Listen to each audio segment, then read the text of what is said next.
Sabado ng hapon, unang araw ng aming shoot. Nagpunta kami sa Navotas para sa isang interview. Ayun ang polis eh. Ito no. Pero isang tip ang natanggap namin.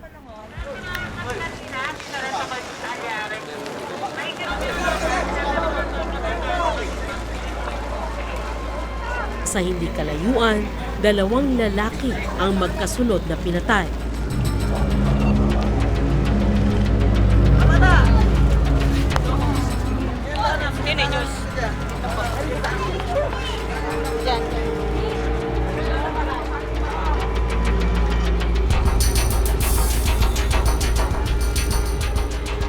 Isa dito si Junmar. Sa araw ding ito, naulila sa ama ang kanyang 4 na taong gulang na anak.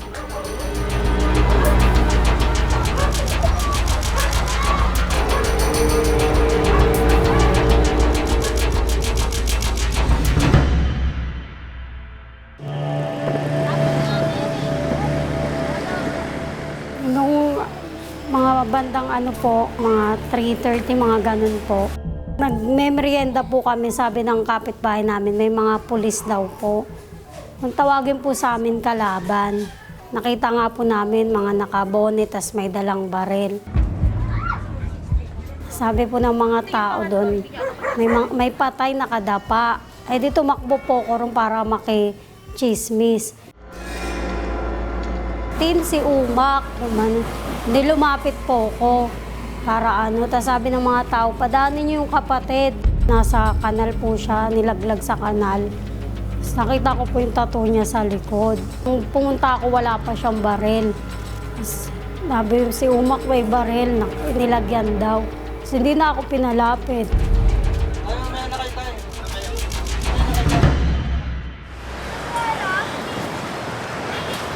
Makalipas ang ilang araw, bumalik kami sa lugar ni Junmar sa Market 3, Navotas City. Good morning po. Habang naglalakad sa gitna ng mga barong-barong, alam ko nang mula sa mahirap na pamilya si Junmar. Tulad ng marami sa mga una nang namatay sa kampanya kontra droga.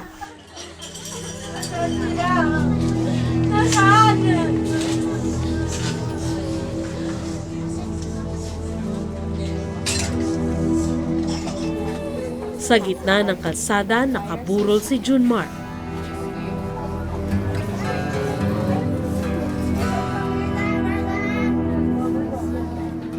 Matatagpuan sa ibabaw ng kanyang ataol ang ilang alay para sa masayang pagtawid niya sa kabilang buhay.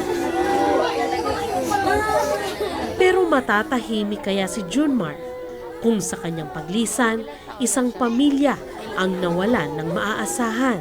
Matatahimik kaya siya kung may naulilang anak na lalaking wala nang makakagis ng ama.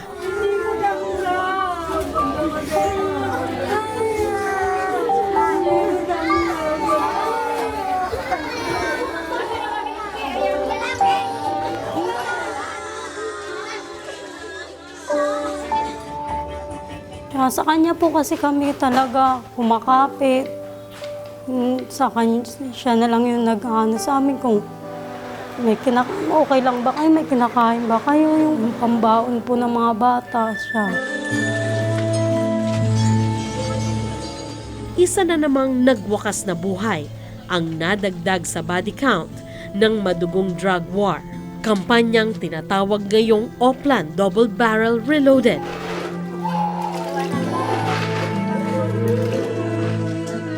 Pero kapag kasama ka pala sa libing ng isang taong namatay sa isang drug operation,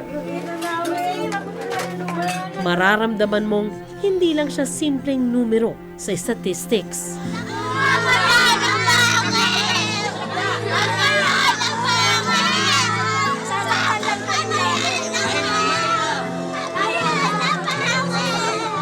Makikita mo kasi ang pamilyang naiwan niya, kasama na ang mga batang naulila.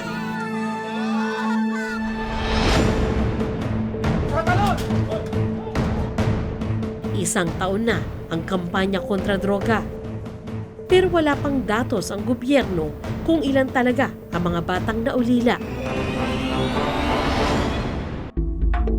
Sa interview ni DSWD Assistant Secretary Hope Hervilla sa pahayagang Inquirer noong Disyembre ng nakaraang taon, sinabi niyang nasa 18,000 ang orphans o ulila sa kampanya kontra droga.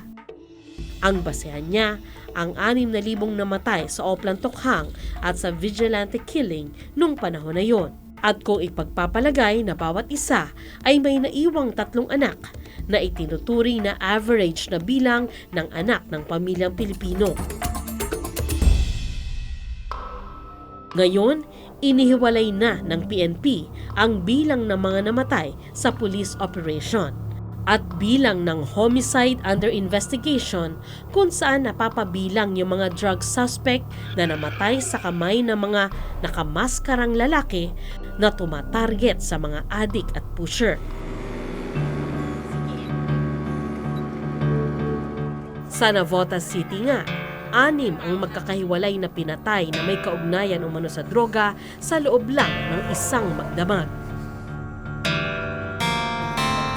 Pero hindi sa police operation, kundi sa kamay ng mga lalaking may takip sa mukha at nakasakay sa motorsiklo. May nagpaputok po 3 beses habang kumakain po kami. Nakita niyo ba yung bumarel? Nakabonet po siya. Tapos naka-jacket na po. 3 po nakamotor.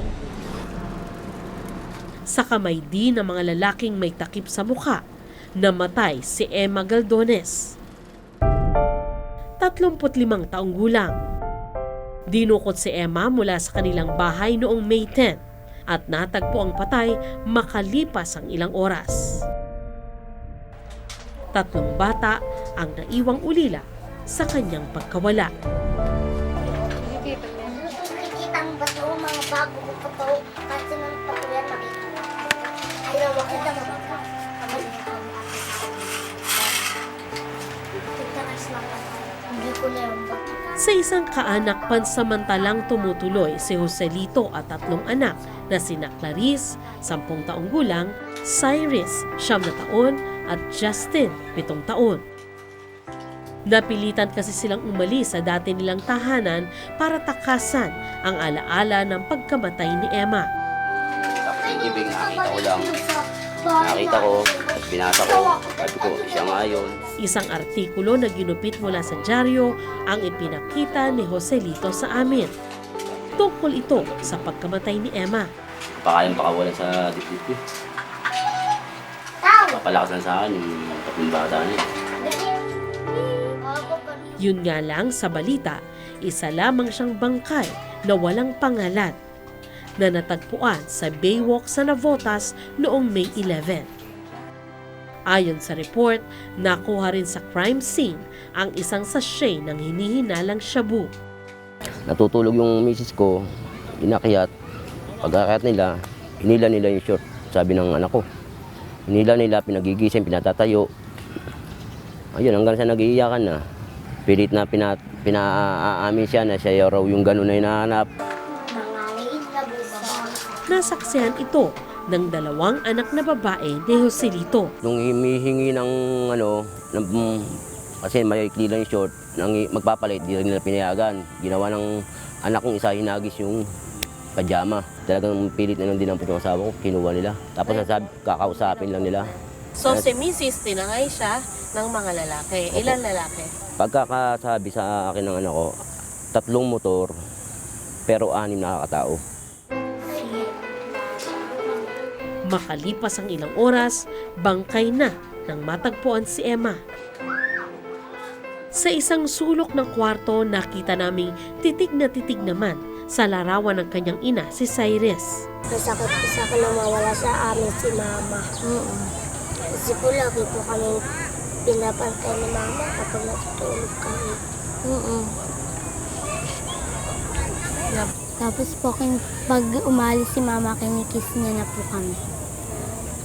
Kinikis niya kayo? Saan ka ikaw? Saan ka kinikis ni Mama pag aalis si Mama? Sa lips. Kinikis ka ni Mama sa lips. Ikaw? Sa pisngi. Masalimuot man ang naging buhay ni Emma, malinaw na sa mata ng kanyang mga anak, isa siyang mapagmahal na ina. Ikaw, ano mensahe mo kay Mama? Kung naririnig ka ni Mama ngayon, ano gusto mo sabihin sa kanya? Sana po, mama, bantayan niyo po kami pag natutulog. Ikaw, Clarice. Ito sabihin ko lang po kailangan. Paglubog ng araw sa isang nakaparadang jeep, naglalagi sina Joselito at 3 bata para hindi makaabala sa isa pang kamag-anak na pansamantalang kumukupkop sa kanila.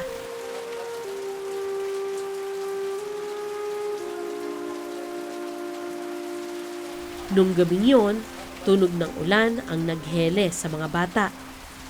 At ang jeepning ito, kanilang kanlungan. Ito ang mga tagpong hindi nakikita ng marami sa atin. Ang kaputol ng kwentong hindi natin naririnig. Ang kwento ng mga ulilang patuloy na nagluluksa. Hello, mga bata. Sige, anong pangalan mo? Cyrus. Ikaw naman, anong pangalan mo? Justin. Para mas maunawaan ang epekto nito sa isang pamilya, sumangguni kami kay Dr. Randy De Llosa, isang psychologist. Tinanong sila ng doktor tungkol sa karanasan nila, saloobin at pananaw, kaugnay sa pagpanaw ni Emma. Ito mga bata, gusto ko rin malaman, no, syempre nasaksihan niyo yung pangyayari. Anong damdamin niyo o kaisipan tungkol sa mga taong kumuha sa nanay ninyo? Mga tukang po. Una po sa bahay namin ginising ho si mama. Tapos pinalabas daw po. Ngayon kung naisip mo yung mga mamang yun, ano yung nafe-feel mo? Anong nararamdaman mo? Sana po ano na po sila. Nawala na po sila. So parang nandun rin yung galit. Pakinipan ko po mama ko. Parang nakakulay puti po siyang damit. Nakaduster. Naka-duster na puti. And then yung mukha niya, Malungkot po siya. malungkot. Kung nalulungkot siya, ano kaya yung nalulungkot niya? Ba't kaya siya malungkot? Dahil po sa amin. Bakit kaya? Namiss niya na po kami. Kapag ikaw, Gusto ko po siyang bumalik sa amin. nafe-feel niyo ba na nandito pa siya or nasa paligid lang siya? Apo. Kasi kagabi, may biglang tulog ko na after 12 o'clock, parang may gumigising sa akin. Sabi ko, alam ko nandiyan ka lang. Sabi ko, pero etong sa 40 days mo, sabay-sabayin na namin pakakawalan ikaw dito sa puso namin para malaya na siya. Malaya ka naman. Kung ang bata ay nagkaroon ng awareness tungkol sa death or kamatayan, mas malakas ang tendency na maging depressed sila or magkaroon ng psychiatric disorder, which means that they will grow up with emotional baggage.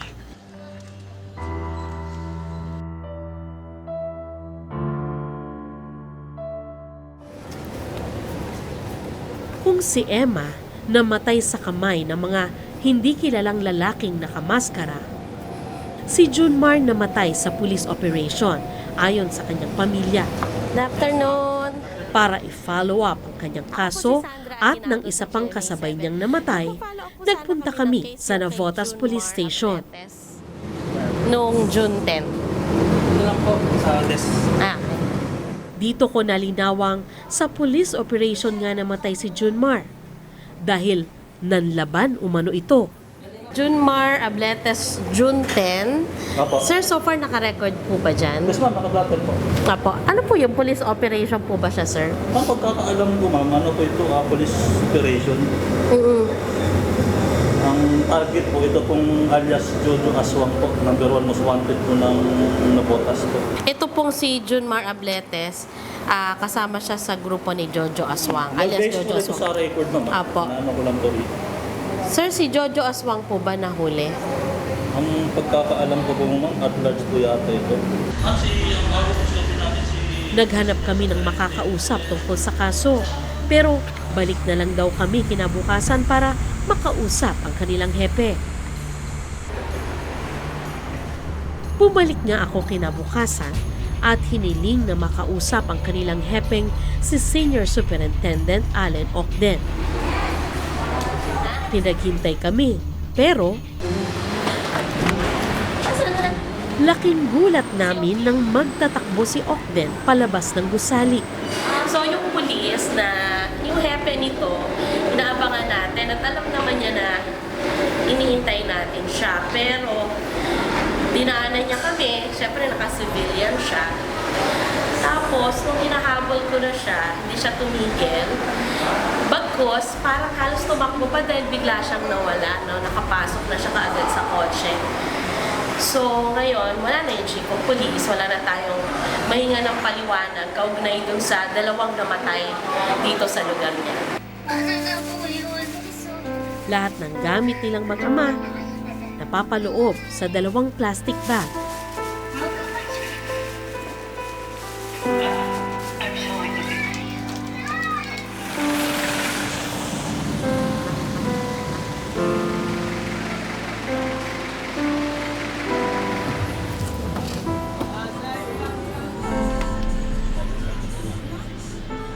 Sa bagong lugar na lilipatan, umaasa silang maghihilom ang kanilang mga sugat at makapagsisimula silang muli.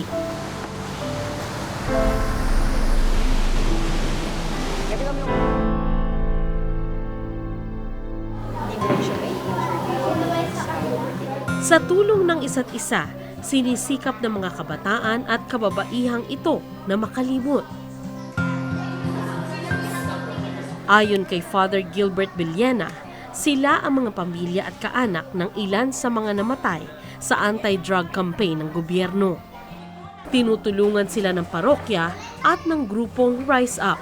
So pwede rin mag-drawing tayo ng tungkol sa pamilya natin, sa nakikita natin sa paligid. Okay lang ba yun? Kung may 5,000 dyan, ilang kabataan ang mayroon dyan? So paring pwede mong punuin ang isang gymnasium. Ganun ang klaseng henerasyon mayroon tayo na in the future na apektado nitong war on drugs. At anong klaseng lipunan tayo kung saan hindi natin tinutulungan yung mga kabataan, yung mga naiiwan? Gusto ba natin na mas marami pang kabataan na mapunta sa kalsada, maging street children, magiging violent, magiging problema sa susunod na henerasyon? Nakakatulong ba sa inyo yung ganito, yung nagko-color kayo, nagkikita-kita kayo? Paano? Sa paanong paraan? Pag nagkukulay kayo, anong naiisip nyo? May naalala kayo? Oo. Ano? Ako din. Si Papa? Naalala mo? Ikaw? Naalala mo si kuya mo?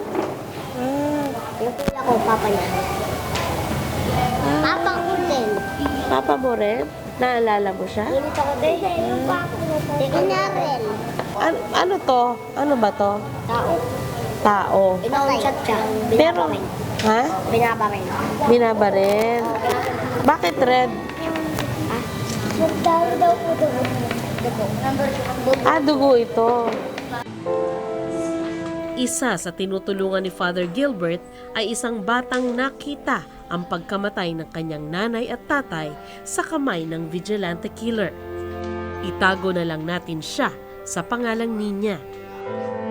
Napaka-barbaric yung mga pangyayari na yun dahil pinatay mismo sa harap niya una yung tatay at nakikiusap pa siya na huwag na yung nanay ko, okay na lang yung tatay ko kasi marami pa kami. Siya mismo ang kanlong-kanlong niya yung nanay niya at nakita na yung butas ng sa ulo ng kanyang nanay. So very po violent po yung nangyayari kay Ninya. Pati yung mga kapatid mo, ilan ka naman? Ito. Nung namatay na si nanay at tatay, ano nun? Ano po, medyo na-miss tapos nagkaiwalay-walay kami, gano'n. Paano nagkahiwa-hiwalay? Yan po kami. Pakiramdam mo ba, iba ka sa ibang bakit? Para kasing, sabi nila, matured na yung isip ko, ganun. Marahil, hindi naiisip ng marami sa atin na ang pagkamatay ng libo-libo sa ilalim ng kampanya kontra droga ay nagdudulot din ng ilang problema sa lipunan. Sa aming pakikipag-usap sa naiwang pamilya at ilang eksperto, ito ang nalaman namin. Nagdudulot ito ng trauma sa mga bata at iba pang miyembro ng pamilya. Napipilitan silang umalis sa kanilang komunidad dahil sa takot. Lalo silang nasasadlak sa hirap dahil kadalasan breadwinner ng pamilya ang namamatay. Dahil sa kahirapan at pagkamatay ng magulang, may magkakapatid na nagkahiwa-hiwalay na. Kung mahirap ang buhay, maaaring maakit din sila sa droga o kaya ay masangkot sa krimen.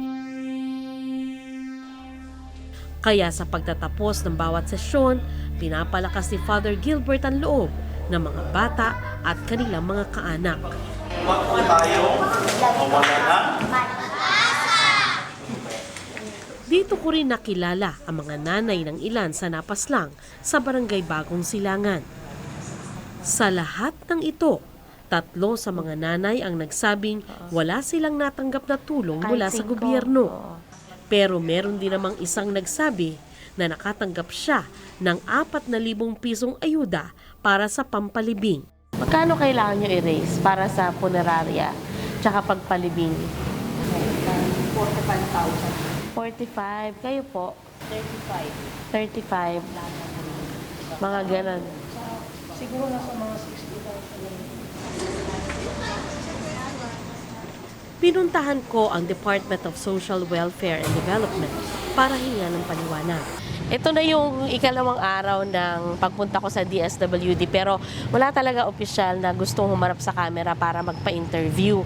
Merong isang opisyal na nag-explain sa atin na wala kasi talaga silang programa na nakatutok talaga doon sa mga pamilyang naiwan, no, ng mga namatay sa ilalim ng war against drugs ng administrasyon. Ang meron daw sila itong mga existing programs para sa mga mahihirap.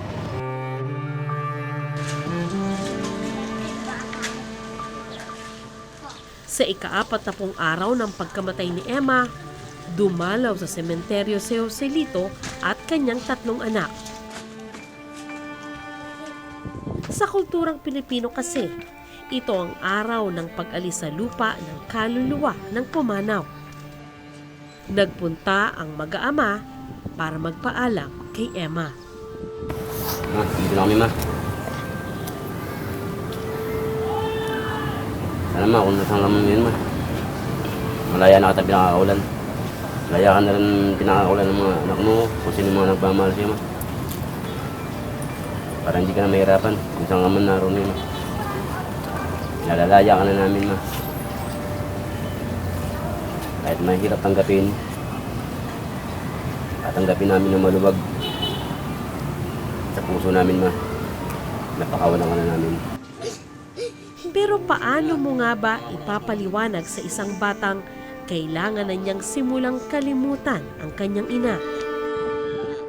Na hindi na niya mararamdamang muli ang yakap at halik nito.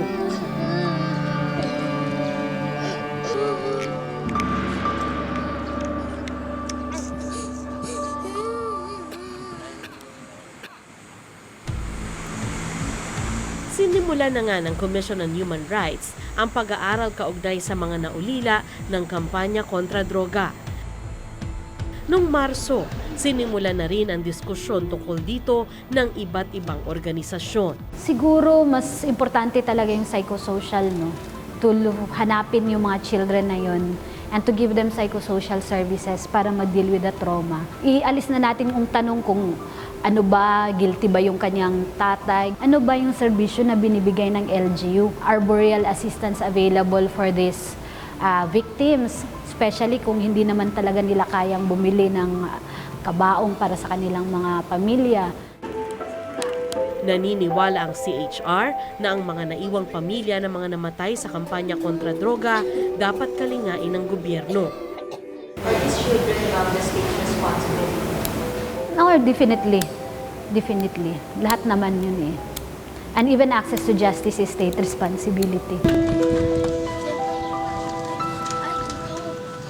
40 araw pa lang ang lumipas mula nang mawalan ng ina ang mga batang ito.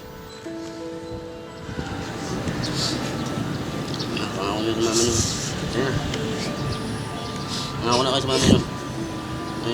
Mag-aaral na kayo mabuti. Kaya marahil tila napakahirap ng kahilingan ng kanilang ama.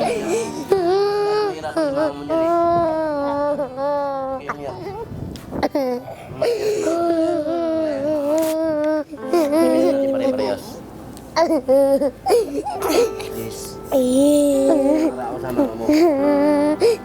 Nakaraw sa mama. Nawalan na rin ako ng ina. Alam kong mahirap ko mawala sa yakap ng pagluluksa sa loob lang ng maikling panahon. Gustuhin ko mang pag-aani ng kanilang loob. Alam ko ring marami pa silang iluluha. Kaya naman napahanga ako na sa kabila ng pighati, sinubukan ngang magpaalam ng mga bata sa kanilang ina. Tanggap na po namin Tanggap na namin mo. Nawala ka na. Nawala ka na, ma. Nawala ka na. Tanggap na natin, nawala ka na, ma.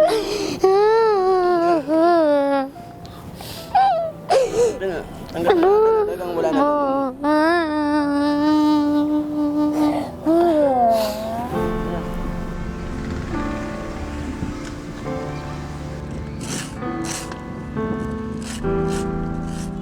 Ang natagpo ang bangkay na walang pagkakakilanlan, nakalibing sa puntod na walang pangalan. Wala pa ring pambili ng lapida si Joselito, kaya isang pansamantalang palatandaan ang iniwan niya para sa isang minamahal na habang buhay nang hindi makikita.